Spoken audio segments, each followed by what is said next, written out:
اللہ تعالیٰ نے ہم پر روزہ فرض کیا ہے۔ یہ روزہ داری کیا ہے، کس طرح انسان روزہ رکھے اور کس طرح خود کو خدا کے لیے خالص کرے۔ کیا روزہ رکھنا صرف نہ کھانے نہ پینے کو کہتے ہیں، یا روزہ رکھنا حقیقت میں اللہ سے عشق بازی ہے؟ بسم اللہ الرحمن الرحیم وبہ نستعین وہو خیر ناصر ومعین۔ روزہ داری امر الہی ہے اور اللہ تعالیٰ نے انسانوں کو خود سے قریب کرنے کے لیے یہ فریضہ انسانوں پہ فرض کیا ہے۔ روزہ اس لیے واجب کیا ہے تاکہ آپ بھوک کے ذریعے، پیاس کے ذریعے، ایک تو اس دنیا میں ایسے لوگ ہیں جو پیٹ بھر کر کھانا نہیں کھاتے ہیں، جن کو 3 وقت کی روٹی میسر نہیں ہے، آپ روزہ داری کے ساتھ بھوک کو درک کرتے ہیں، حقیقت میں انہیں درک کرتے ہیں۔ اور اسی طرح روایات کے مطابق قیامت میں جو شدت پیاس ہے، جو شدت بھوک ہے، اس سے بچنے کے لیے آپ اس دنیا میں روزہ رکھتے ہیں۔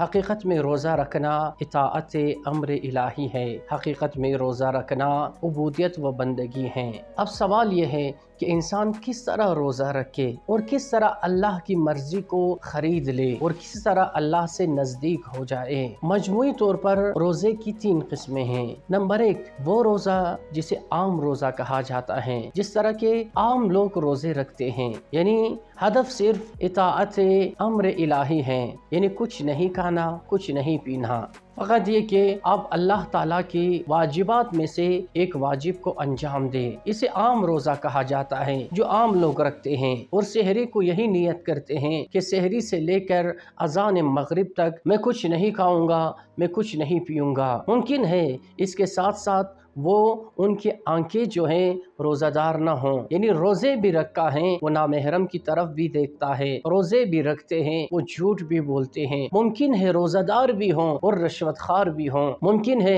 روزے دار بھی ہوں اور دوسرے انسانوں کو دکھ پہنچائیں، اس کو عام روزہ کہا جاتا ہے۔ نمبر 2، خاص روزہ یا خاص لوگوں کا روزہ، کہ جب یہ روزہ رکھتے ہیں اور نیت کرتے ہیں کہ اللہ تعالیٰ کی رضایت حاصل کرنے کے لیے، اللہ تعالیٰ کی خوشنودی حاصل کرنے کے لیے میں اذان صبح سے لے کر مغرب تک میں روزے دار ہوں، نہ فقط کھاؤں گا نہ فقط پیوں گا بلکہ میرے تمام اعضاء و جوارح روزے دار ہے، آنکھ روزہ دار ہے، کسی نامحرم کو نہیں دیکھوں گا، کان روزہ دار ہے، میں غلط باتیں نہیں سنوں گا، گانا نہیں سنوں گا، غیبت نہیں سنوں گا، اس لیے کہ میں روزہ دار ہوں۔ اور اسی طرح زبان روزہ دار ہے، اس زبان سے کسی کو گالی نہیں دیتا ہے، اس زبان سے جھوٹ نہیں بولتا ہے، اس زبان سے کسی کی دل آزاری نہیں کرتا ہے۔ اگر اس طرح ہو تو اس کو کہتے ہیں خاص روزہ۔